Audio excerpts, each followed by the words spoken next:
So this is a pretty easy section, nothing too awful here at all. This is other depreciation issues. Partial periods, you've done this before.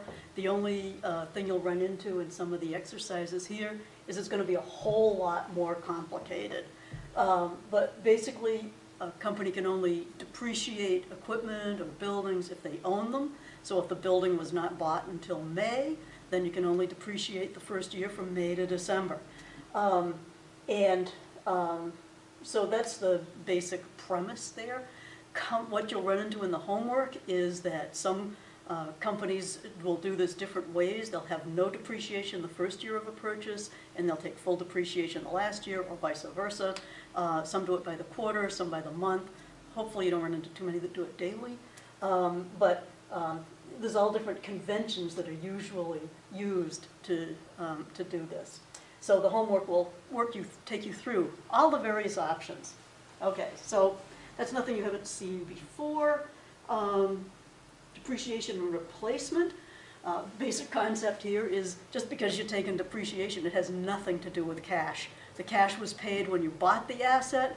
All we're doing is allocating what you've already paid over the useful life of that asset.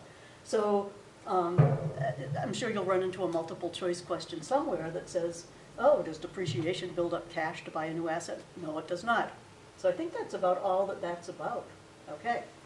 The next item in other issues, changes in estimates. And here I'll just take a couple of minutes to just review this fairly quickly. This is where you've got a vehicle or a building or whatever, and for whatever reason you're going to change your estimate of the useful life. Maybe you've changed the estimate of the salvage value, something like that. So these are done what's called prospectively. That means in the current period and into the future. They are not done retrospectively.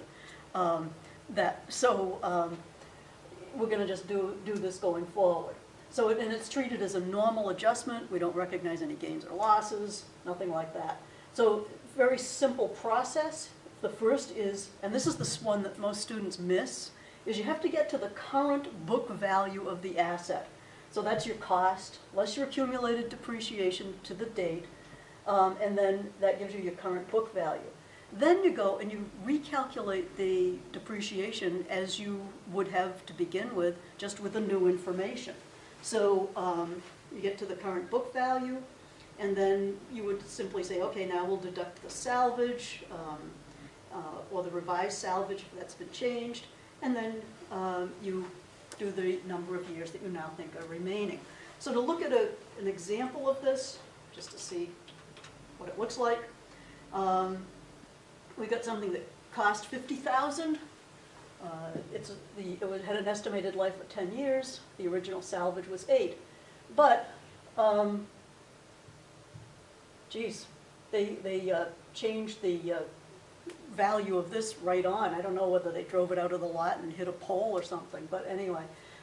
So anyway, the revised salvage value here is $2,000, and the revised estimated life is 4 more years.